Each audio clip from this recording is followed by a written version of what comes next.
Shalom, jumpa lagi di dalam aktivitasku. Halo kelas 6, sudah siap beraktivitas hari ini?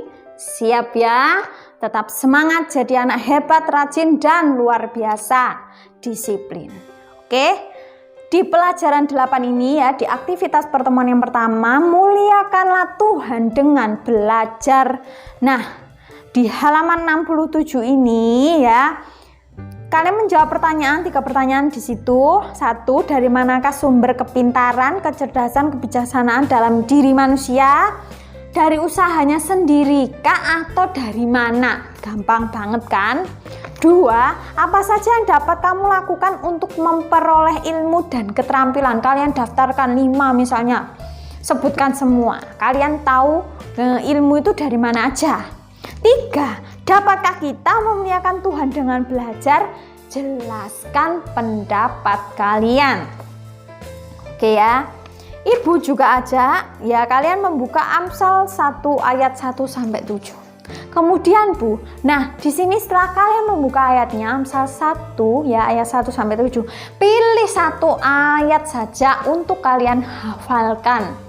Nah, Bu, aku pengennya Amsal 1 ayat 1, boleh.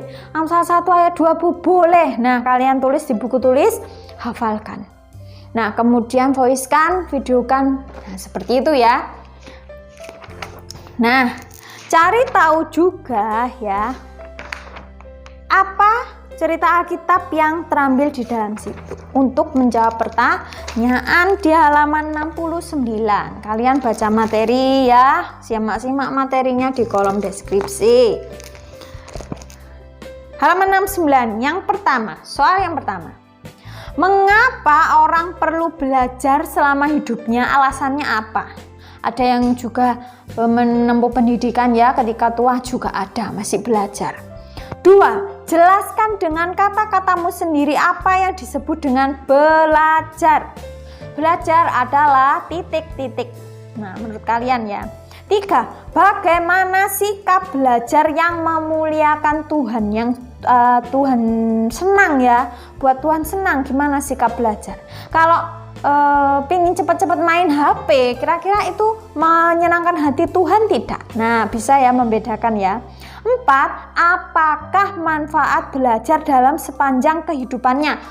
Manfaat 1, 2, 3, 4, 5, 6, 7, 8 sampai yang apa yang kalian ketahui.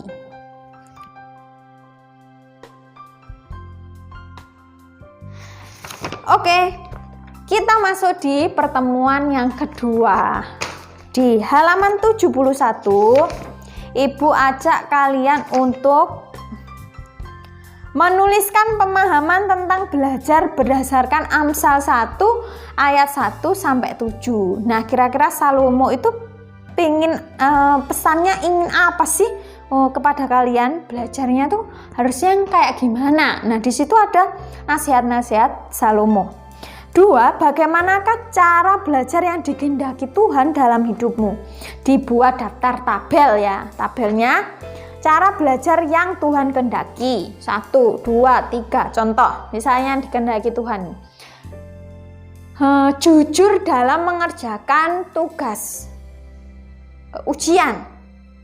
Nah, cara belajar yang tidak Tuhan kehendaki itu biasanya yang berbau-bau negatif. Contoh, mencontek. Nah, itu yang tidak dikehendaki Tuhan. Kalian bisa membayangkan.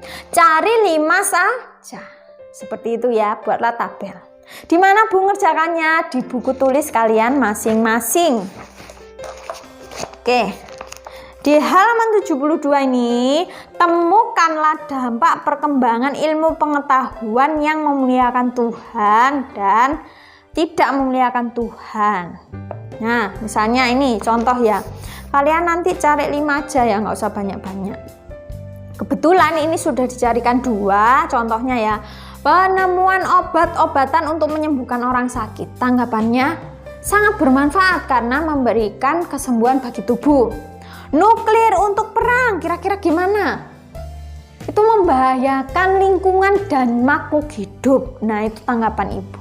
Nah, kalian cari tahu yang lain. Penemuan apa? Vaksin misalnya, vaksin COVID-19. Apa tanggapanmu? Nah, terus di sini apalagi? komputer, misalnya HP, dan lain-lain. Seperti itu ya, kalian bisa, Bu kalau nggak sama kayak Ibu, nggak apa-apa, kalian cari tahu sendiri karena kalian sudah besar ya di kelas 6. Oke, di halaman 73 ini ada lagu ya, Berkat dari Hikmah. Nah di situ di halaman 74 itu tuliskan pesan nyanyiannya apa. Nah 2, tuliskan komitmen kalian untuk memuliakan Tuhan melalui aktivitasmu. Nah untuk nyanyiannya Berkat dari Hikmah tadi, kalian bisa buka di YouTube. Nah, di bawah ini ada ya alamat webnya ya, YouTube-nya. Kalian bisa ketikkan lagunya kayak gimana. Dengarkan lagunya. Kebetulan panjang banget, Ibu nggak bisa nyanyinya. Seperti itu ya. Oke, jadi demikian aktivitas hari ini. Semoga aktivitas hari ini bermanfaat. Dan jangan lupa dukung channel ini supaya semakin berkembang ya dengan cara like, subscribe, dan komen. Terima kasih ya. Sampai jumpa di aktivitas selanjutnya. Shalom, Tuhan Yesus memberkati.